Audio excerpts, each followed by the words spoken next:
أنفسنا ومن سيئات أعمالنا من يهده الله فلا مضل له ومن يضلل فلا هادي له وأشهد أن لا إله إلا الله وحده لا شريك له وأشهد أن محمدا عبده ورسوله أما بعد فأعوذ بالله الرجيم بسم الله الرحمن الرحيم قاف والقرآن المجيد بل عجبوا أن جاءهم منذر منهم فقال الكافرون هذا شيء عجيب أئذا متنا وكنا ترابا ذلك رجع بعيد.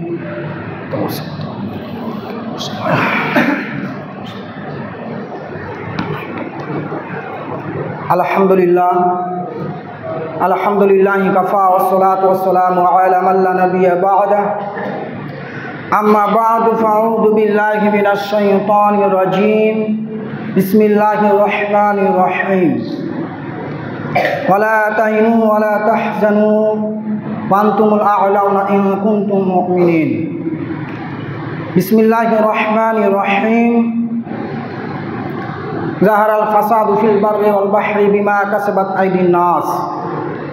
An Malik ibn Anas mursalan qala Rasulullah sallallahu alaihi wasallam taraktu fikum amrayn lan tadillu ma tamassaktum bihima kitaballahi wa sunnata rasuli. সদীয়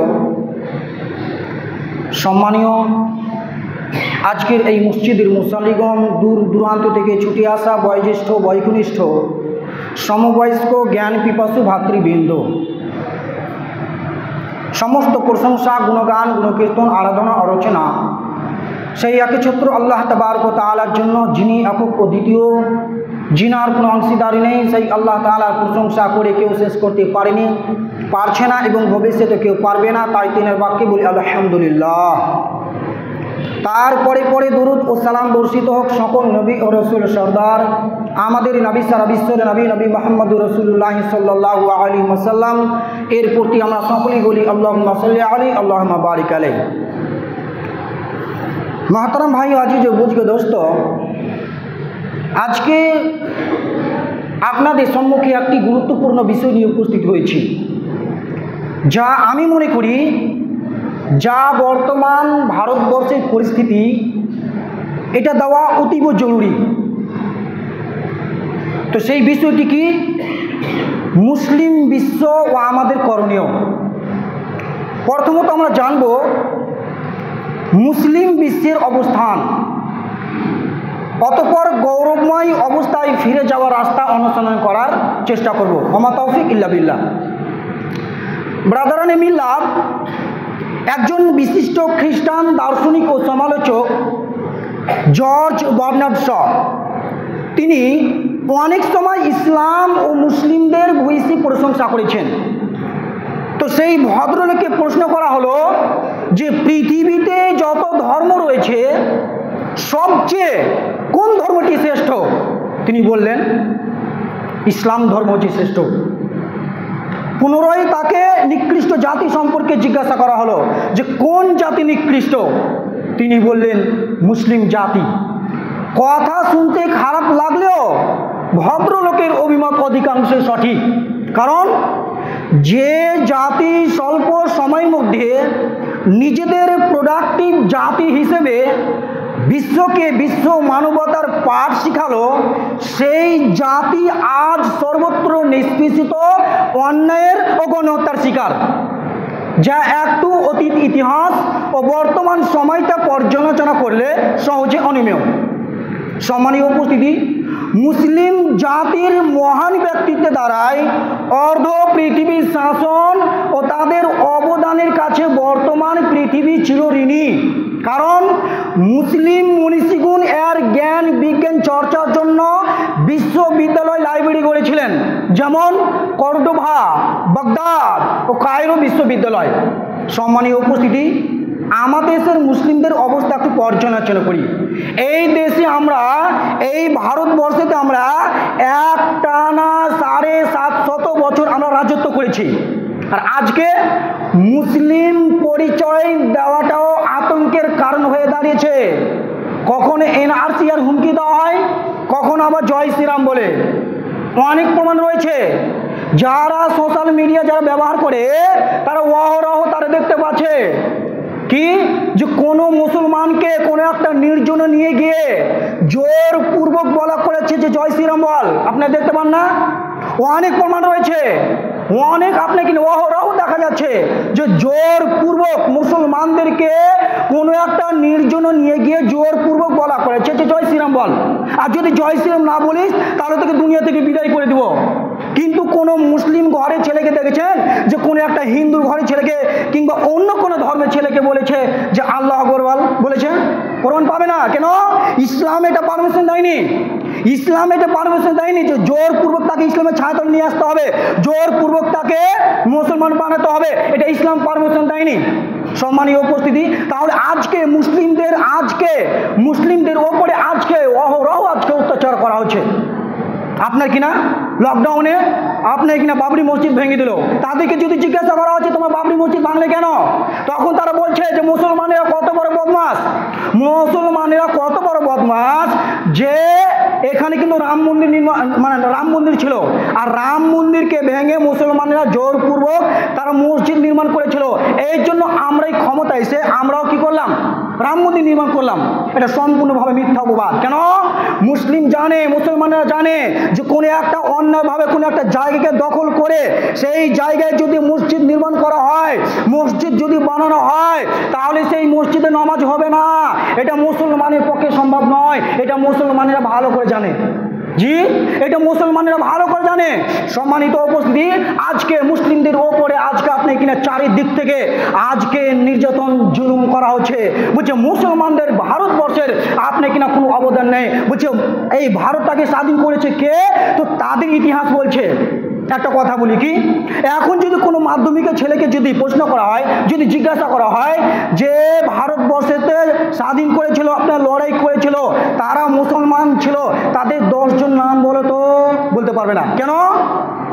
ইতিহাস তাদেরকে শিক্ষা দেয়নি, মানে তারা পড়েনি, এভাবে শিক্ষা দেওয়া হয়নি, এই জন্য তারা বলতে পারবে না। তো বলেন তো এই ছেলেটা দোষ না যারা ইতিহাসকে গোপন করে রেখেছে তাদের দোষ? যারা ইতিহাসকে গোপন করে রেখেছে তাদের দোষ।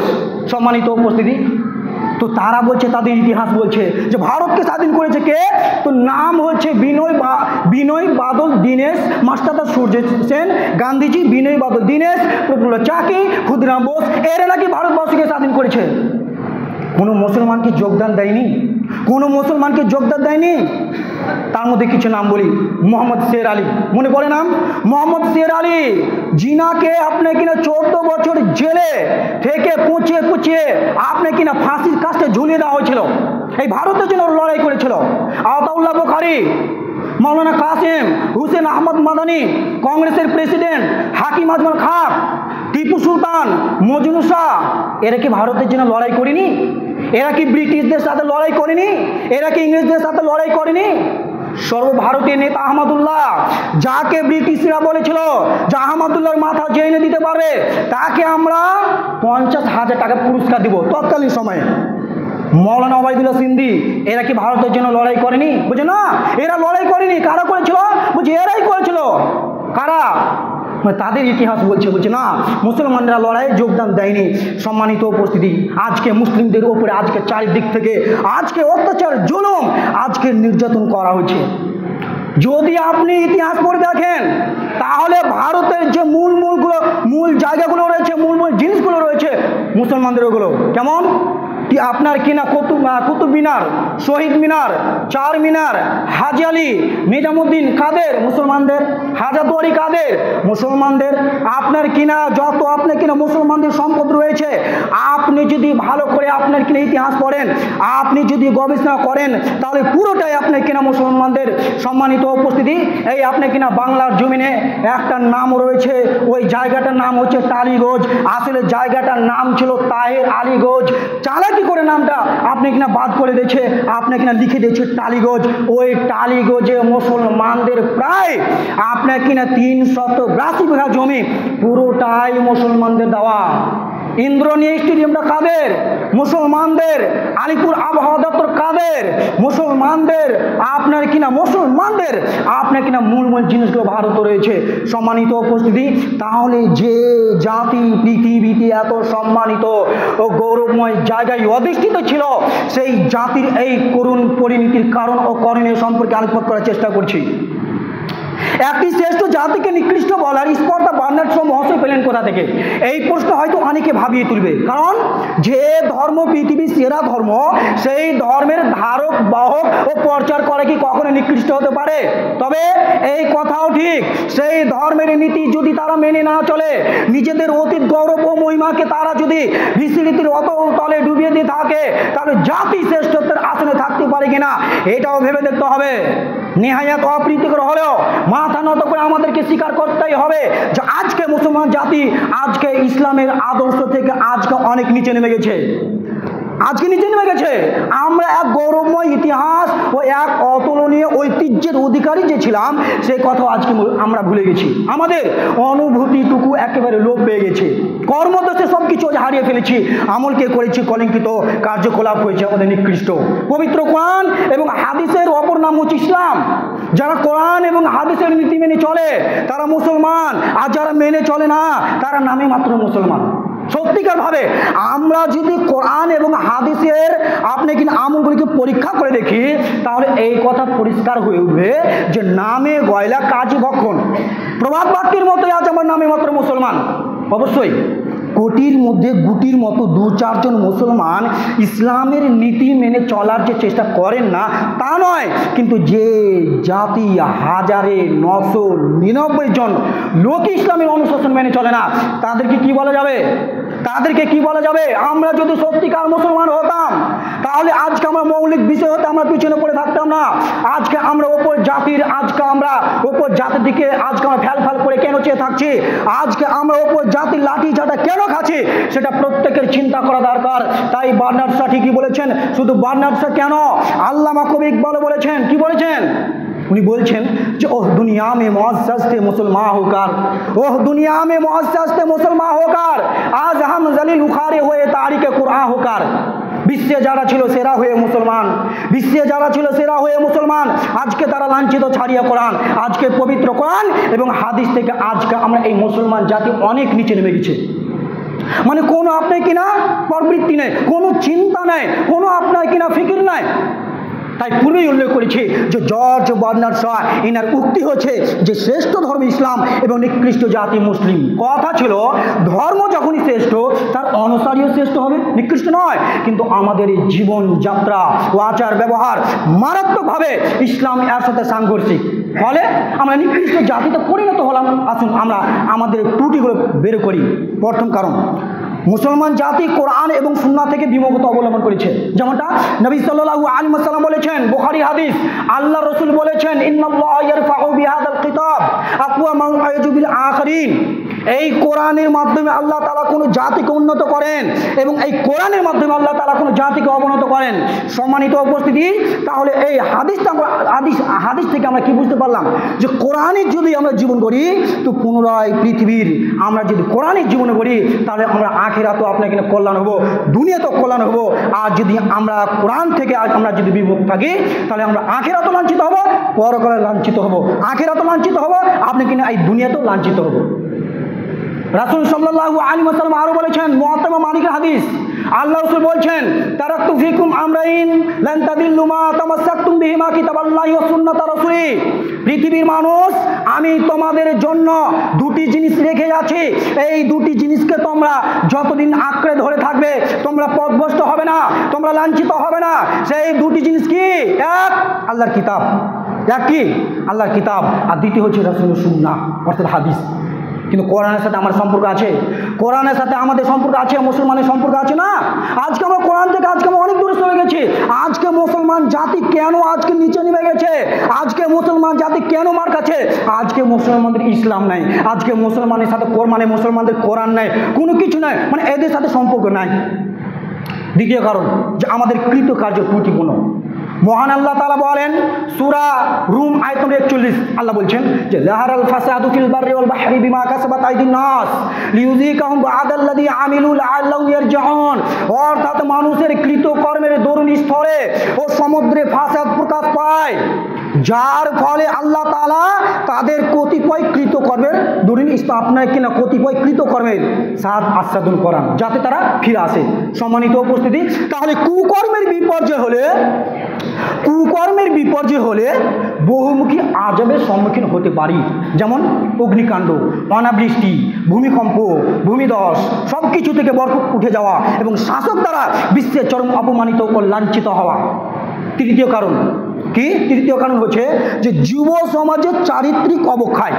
নবী সাল্লাল্লাহু আলাইহি ওয়াসাল্লাম বলেন নিয়ামাতানি মাগবুনুন ফিহিমা, অর্থাৎ আল্লাহর দুটি নিয়ামত রয়েছে যা অধিকাংশ মানুষের নিকট থেকে ছিনিয়ে নেওয়া হবে। তা হচ্ছে কি? তা হচ্ছে স্বাস্থ্য। এটাকে কেড়ে নেওয়া হবে। যুবকদের উচ্ছ্বাস এই চিরদিন থাকবে না। নবী সাল্লাল্লাহু আলাইহি ওয়াসাল্লাম আর সে ছায়া ব্যক্তিদের কথা বলতে গিয়ে 2 নম্বরে বলেন শাবুন নাসা ফি ইবাদাতিল্লাহ, ওই সমস্ত যুবক যারা আল্লাহর জন্য জীবনটাকে অতিবাহিত করে। তিনি আর বলেন আল্লাহুম্মা ইহদিল ইসলাম বিহাদিল উমারাইন, হে আল্লাহ তুমি 2 উমরের মধ্যে একজনকে ইসলামের ছায়াতলে নিয়ে এসো। কারণ সেই জামানায় 2 উমর অর্থাৎ উমর ইবনে খাত্তাব ও আবু জাহেল 2 শক্তিশালী ও সাহসী যুবক ছিলেন। তাদের মধ্যে একজন ইসলাম গ্রহণ করলে ইসলাম আরো শক্তিশালী হয়ে উঠবে। এই প্রসঙ্গে একজন দার্শনিক বলেন youth are the main capital of the ummah, অর্থাৎ যুবকেরা হলো উম্মার মূলধন। আর আজ সেই যুব সমাজ বিজাতীয় রীতিনীতির কাছে পরাজিত। ফলে যদি যুব সমাজ আজও যদি কোরআন এবং সুন্নাহ থেকে সমহিমে ফিরে আসতে সক্ষম হয়, তাহলে আজও ইসলামী নবজাগরণ সম্ভব। চতুর্থ কারণ দুনিয়া কেন্দ্রিক জীবন, আমাদের দৈনন্দিন চিন্তা চেতনা আখেরাতের সাথে তেমন কোনো আপনার কিন্তু সম্পর্ক নেই, যার ফলে আমরা দিন দিন অধঃপতনের শিকার হচ্ছি। আল্লাহ তাআলা বলেন সূরা তাওবা সূরা নম্বর 9 আয়াত নম্বর 38-39, আল্লাহ বলছেন ইয়া আইয়ুহাল্লাযীনা আমানু, আল্লাহ বলছেন হে ঈমানদারগণ মালাকুম, তোমাদের কি হয়েছে ইযা কিলা লাকুম ফিরু ফি সাবিলিল্লাহি তাকালতু মিনাল আরদ, যখন তোমাদেরকে আল্লাহর রাস্তায় ডাকা হয় তখন তোমরা প্রবলভাবে জমির দিকে ঝুঁকে পড়ো। আরাদিতুম বিল হায়াতিদ দুনিয়া মিনাল আখিরাতে ফামা মাতাউল হায়াতিদ দুনিয়া ফিল আখিরাতি ইল্লা কালিল, আল্লাহ বলছেন তোমরা কি আখিরাতের পরিবর্তে এই দুনিয়ার জীবনটাকে পেয়ে তোমরা কি সন্তুষ্ট হয়ে গেলে? তোমরা কি রাজি হয়ে গেছো? তোমরা কি সন্তুষ্ট হয়ে গেছো? অথচ আখিরাতের তুলনায়, পরকালের তুলনায় এই দুনিয়াটা হচ্ছে সামান্য কিঞ্চিত নগণ্য। তারপরে আল্লাহ তাআলা আরো কঠিন বাক্য করে বলছেন ইল্লা তানফিরু ইউআযিবুকুম আযাবান আলিমা ওয়া ইস্তাবদিল কওমান গায়রাকুম ওয়া লা তাযুরুহু শাইআ, আল্লাহ বলছেন যদি তোমরা আল্লাহর রাস্তায় বের না হও তাহলে তিনি তোমাদেরকে কঠিন আযাব দিবেন এবং তোমাদের পরিবর্তে অন্য এক কমকে আনয়ন করবেন এবং তোমরা তার কিছুই করতে পারবে না। আল্লাহু আলা কুল্লি শাইইন কাদির, আর আল্লাহ হচ্ছেন সব কিছুর উপর ক্ষমতাবান। তাহলে যদি আমরা এই দিনকে সঙ্গে নিয়ে জীবন গড়ি, তো পুনরায় পৃথিবীর গৌরবময় জায়গায় প্রতিষ্ঠিত হওয়ার সৌভাগ্য অর্জন করতে সক্ষম হব, যার অঙ্গীকার স্বয়ং আল্লাহ তাআলা করেছেন। আল্লাহ ওয়াদা করেছেন মুসলমানদের সাথে, কোনো মানুষ ওয়াদা করেনি, আল্লাহ বলেছেন। আল্লাহ কি বলছেন? সূরা রুম, সম্ভবত সূরা নূর আয়াত নম্বর 55, আল্লাহ বলছেন ওয়াদাল্লাহুল্লাযীনা আমানু মিনকুম ওয়া আমিলুস সলিহাতি লা ইস্তাকলিফান্নাহুম ফিল আরদি কামা ইস্তাকলাফাল্লাযীনা মিন ক্বাবলিকুম, আল্লাহ বলছেন যে তোমাদের মধ্যে যারা ঈমান আনে এবং সৎ আমল করে তাদেরকে আল্লাহ তাআলা এই মর্মে ওয়াদা দিয়েছেন। কি ওয়াদা? যে তিনি তোমাদেরকে জমিনের প্রতিনিধিত্ব, তিনি তোমাদেরকে জমিনের রাজত্ব বানাবে। যেমন আল্লাহ বলছেন যে যেমন আমি তোমাদের পূর্বপুরুষদের হাতে আমি দিয়ে দিয়েছিলাম, তেমনি ভাবে তোমাদেরকে আমি দিব। আল্লাহ বলছেন ঈমান এবং সৎ আমল। কিন্তু ঈমান আছে আমাদের? ঈমান নাই। ঈমান আছে কিন্তু খারাপ কাজ থেকে রুখতে পারছে না, ঈমান আছে নমাজে আসতে পারছে না, তাহলে এই ঈমানে কোনো কাজে দিবে? এই মানে কোনো কাজে দেবে? তাহলে মুসলিম জাতি আজকে কেন আপনার কিনা অধঃপতন অতল তলে কিভাবে তলিয়ে আছে আজকে আমরা চিন্তা করছি না? কেন মুসলমান জাতি মার খাচ্ছে? আল্লাহ আরো বলেছেন, শুধু তাই নয়, আল্লাহ আরো বলেছেন, চ্যালেঞ্জ করেছেন মুসলমানদেরকে, বলেছেন কি? আল্লাহ বলছেন সূরা আল ইমরান আয়াত নম্বর 139, আল্লাহ বলছেন ওয়ালা তাহিনু ওয়ালা তাহজানু ওয়া আনতুমুল আ'লাউনা ইন কুনতুম মুমিনিন। আল্লাহ বলছেন মুসলমান জাতি তোমরা হীনবল হয়ে না, তোমরা দুঃখিত হয়ে না, তোমরাই বিজয় হবে। এমনি কি আমরা বিজয় হয়ে যাব? আল্লাহ বলছেন ইন কুনতুম মুমিনিন, যদি তোমরা মুমিন হয়ে থাকো তো, যদি তোমরা মুমিন হয়ে থাকো তো। কিন্তু আমরা মুমিন হতে পেরেছি? আমরা ইমানদার হতে পেরেছি না। তাহলে মুসলমান জাতি আজকে মুমিন না হওয়ার কারণে আজকে মুসলিম জাতি আজকে মসজিদকে ছেড়ে দিয়েছে। আজকে মুসলমান জাতির মানে মাদ্রাসার সাথে কোনো সম্পর্ক নেই, মসজিদের সাথে কোনো সম্পর্ক নেই, নমাজের সাথে কোনো সম্পর্ক নেই, ইসলামের সাথে কোনো সম্পর্ক নেই, কোরআনের সাথে কোনো সম্পর্ক নেই। এই জন্য মুসলমান জাতি আজকে অধঃপতনে, আজকে লাঞ্ছিত বঞ্চিত সব জায়গায় হচ্ছে, সব জায়গায় হচ্ছে। আজকে ৫ম নম্বর কারণ হচ্ছে যে মুসলিম জাতি আজকে বিভিন্ন দলে আজকে বিভক্ত হয়ে গেছে। বলবো একটু, বিভিন্ন দলে আজকে বিভক্ত হয়ে গেছে। কেমন করে? হানাফি, সাফি, মালিকি, হাম্বলি, কাদরিয়া, চিস্তিয়া, মুজাদ্দিদিয়া, হক্কানি, হেজবুল্লাহ, মাইজ ভান্ডারি, আটরসি, জামাত ইসলামী, চরমনাই, ফুরফুরা, ফুলতুলি, আপনি কিনা পাথর চাপড়ি, তাবলিগি, মানে মুসলমান জাতি এভাবে ভাগ হয়ে গেছে। আর আল্লাহ কি বলছেন? আল্লাহ বলছেন ভাগ হয়ে না। আল্লাহ কি বলছেন? ওই বলছেন আমি চরমনাই, ওই বলছে আমি ফুলতুলিতে আছি, ওই বলছে আমি আটরসিতে আছি। মানে মুসলমান জাতি এভাবে ভাগ হয়ে গেছে, মুসলমান জাতি আজকে ভাগ হয়ে গেছে। আর আল্লাহ কি বলছেন? আল্লাহ বলছেন ভাগ হয়ে না। প্রমাণ? আল্লাহ বলছেন ওয়াতাসিমু বিহাবলিল্লাহি জামিআন ওয়া লা তাফাররাকু।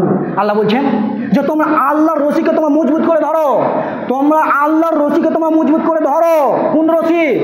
যে রশি ঝুলে থাকে ওই রশিকে আমরা ধরবো না। এই বলতে আপনার কোরআন এবং হাদিসকে আল্লাহ বলেছেন যে তোমরা এই দুটিকে তোমরা জড়িয়ে ধরো। ওয়াতাসিমু বিহাবলিল্লাহি জামিআন ওয়া লা তাফাররাকু। এবং তোমরা বিভিন্ন দলে তোমরা বিভক্ত হয়ে যাও না, বিভিন্ন দলে তোমরা বিভক্ত হয়েও না। আজকে মুসলমান জাতি, আজকে মুসলমান জাতি এক হতে নেই। আজকে মুসলমান জাতিকে আজকে অন্য জাতি হাসছে। আজকে আমরা তাদের সঙ্গে মাথা নত করছি কেন? অথচ আল্লাহ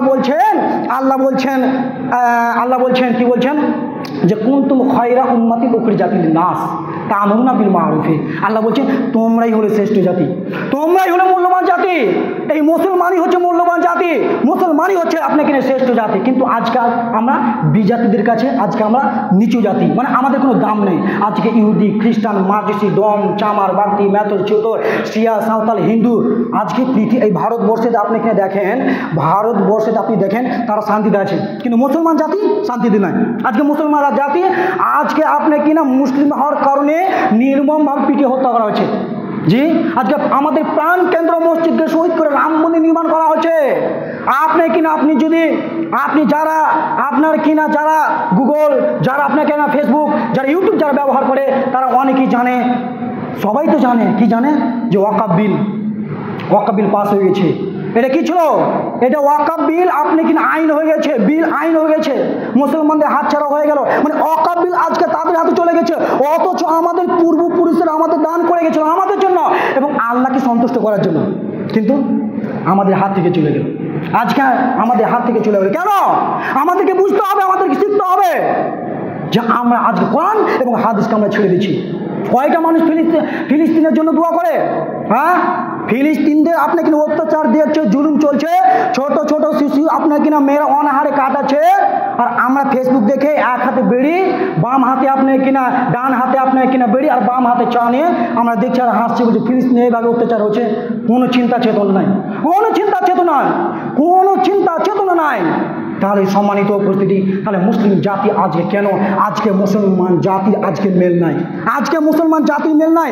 অথচ আল্লাহ রাসূল সাল্লাল্লাহু আলাইহি ওয়াসাল্লাম বলেছেন যে আমার উম্মত একটি দেহের নেই, দেহের এক অংশে যেমন কষ্ট পেলে অন্য অংশগুলি যেমন ব্যথিত হয়, ঠিক তেমনি একজন মুসলমান ব্যথিত হলে, একজন মুসলমান বিপদে পড়লে অন্য মুসলমান এগিয়ে আসবে, কিন্তু আমরা এগিয়ে যাই। আরো কেমন করে বিপদে পড়বে সেই আমরা কামনা করে থাকি। একজন মুসলমান আপনার কষ্টে ভুগছে আর একজন মুসলমান মুসলমান দাঁতের গোড়ায় গোড়ায় হাঁটছে, অথচ আমরা আমাদের 16 আনা বড়ায় যারা মুসলমান জাতি, কিন্তু আমাদের মধ্যে নামাজ নেই, আমাদের মধ্যে ইসলাম নেই। সম্মানিত উপস্থিতি, আর আল্লাহ রসুল কি বলছেন? আল্লাহ রসুল বলছেন লা ইউমিনু আহাদুকুম হাত্তা ইউহিব্বা লিআখিহি মা ইউহিব্বু লিনাফসিহি।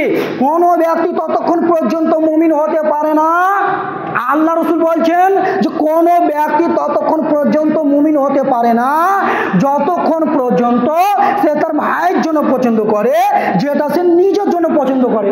সম্মানিত উপস্থিতি, তাহলে এই সংকটময় মুহূর্তে হিংসার বশীভূত হয়ে একে অন্যের ক্ষতি সাধন না করে মুসলিম উম্মার সাথে সকলে মিলে কাঁধে কাঁধে মিলিয়ে উন্নত কামনা করি, তাহলে আমরা সেই স্বর্ণালী ঐতিহ্যে ফিরে যেতে সক্ষম হব ইনশাআল্লাহ। তাহলে সমস্ত বিভেদের শেষের বেলা বলি যে সমস্ত বিভেদের প্রাচীর ভেঙে ঐক্য করা ছাড়া মুসলিম জাতির উন্নতির কোনো সম্ভাবনা নেই, কোনো সম্ভাবনা নেই, কোনো সম্ভাবনা নেই। সম্মানিত উপস্থিতি, আল্লাহ আরও বলেছেন, এই হাদিসটা বলে আমি শেষ করে দেব। আল্লাহ বলছেন মান সাল্লা সালাতানা, যে ব্যক্তি আমাদের এই সলাত আদায় করে, মান সাল্লা সলাতানা, যে ব্যক্তি আমাদের এই সলাত আদায় করে এবং আমাদের কেবলাকে কেবলা মানে, ফাদা আলিকার মুসলিম, এবং আমাদের জবাইকৃত পশু খায়, ফাদা আলিকার মুসলিম, সে মুসলিম, সে আল্লাহ ও আল্লাহ রসুলের জিম্মাদারিতে থেকে গেল। অতএব আল্লাহ বলছেন তোমরা আল্লাহ ও আল্লাহ রসুলের জিম্মাদারিতে থেকে তোমার বিশ্বাসঘাতকতা করো না। সম্মানিত উপস্থিতি, তাহলে আজকে মুসলমান জাতি আজকে বিপর্যয়ে, আজকে মুসলমান জাতি কোনো জায়গায় আজকে আপনার কিনা শান্তিতে পাচ্ছে না। সম্মানিত উপস্থিতি, তাহলে এই মুসলমান জাতিকে আপনি কিনা ঐক্যবদ্ধ হতে হবে এবং কোরআন এবং সুন্নাহকে ধরতে হবে, ঐক্য হতে হবে এবং কোরআন এবং সুন্নাহকে ধরতে হবে। এই মুসলমান জাতি আজও যদি কোরআন এবং সুন্নাহ দিকে ফিরে যদি আসে, তাহলে আজও মুসলমান জাতি ইনশাল্লাহ বিজয় হবে, ইনশাল্লাহ ইনশাল্লাহ বিজয় হবে। কিন্তু মুসলমান জাতি আজকে পথভ্রষ্ট হয়ে গেছে। সম্মানিত উপস্থিতি, তাহলে সর্বশেষে বলতে চাই, আমরা যদি ইমানি চেতনাকে লালন করে ঐক্যবদ্ধভাবে কোরআন এবং সুন্নাহ অনুযায়ী জীবন ধারণ করি, তো অদূর ভবিষ্যতে ইসলামী নবজাগরণের মধ্য দিয়ে সেই সোনালী অবস্থায় অধিষ্ঠিত হতে পারবে ইনশাআল্লাহ। পরিশেষ আল্লাহ রাব্বুল আলামিনের কাছে দোয়া করি, আল্লাহ এই মুসলিম জাতির, আল্লাহ ভারতবর্ষে আল্লাহ অত্যাচার হচ্ছে, ধরে মারছে, আল্লাহ তাদেরকে কেটে দেওয়া হচ্ছে, আল্লাহ তাদেরকে তুমি সহযোগিতা করো। আমরা সকলে বলি আল্লাহ আমিন। আল্লাহ মুসলিম জাতি ভ্রান্ত হয়ে গেছে, আল্লাহ মসজিদ ছেড়ে দিয়েছে, আল্লাহ গো তাদেরকে তুমি মসজিদমুখী করে দাও। আমরা সকলে বলি আল্লাহ আমিন। আল্লাহ ফিলিস্তিনদের উপরে আল্লাহ অত্যাচার হচ্ছে, আল্লাহ ছোট ছোট শিশু মেয়েরা অনাহারে থাকছে, আল্লাহ তাদেরকে তুমি রুজিতে তুমি পরিপূর্ণ করে দাও। আমরা সকলে বলি আল্লাহ আমিন। আল্লাহ আমরা যতদিন পৃথিবীতে আছি, আল্লাহ গো আমরা যেন ইসলামের উপরে আমরা যেন থাকি, আল্লাহ তুমি আমাদের সকলকে তৌফিক দাও, আল্লাহ আমিন। আল্লাহ যেদিন আমরা পৃথিবী ছেড়ে চলে যাব, আল্লাহ গো আমার যেন ইমানের অবস্থায় যেন আমাদের মৃত্যু হয়, আল্লাহ তুমি আমাদের সকলের দোয়া কবুল করো, আল্লাহ আমিন। ইয়া আইয়ুহাল্লাযীনা আমানু ইযা নুদিয়া লিস-সালাতি মিন ইয়াউমিল জুমআতি ফাসআউ ইলা যিকরিল্লাহি ওয়া যারুল বাই', যালিকুম খায়রুল লাকুম ইন কুনতুম তা'লামুন। ফাইযা কুরিয়াতিস-সালাতু ফান্তাশিরু ফিল আরদি ওয়াবতাগু মিন ফাদলিল্লাহ ওয়াযকুরুল্লাহা কাসীরান লা'আল্লাকুম তুফলিহুন। وإذا رأوا تجارة أو لهوا انفضوا إليها وتركوك قائما قل ما عند الله خير من اللهو ومن التجارة والله خير الرازقين. اللهم صل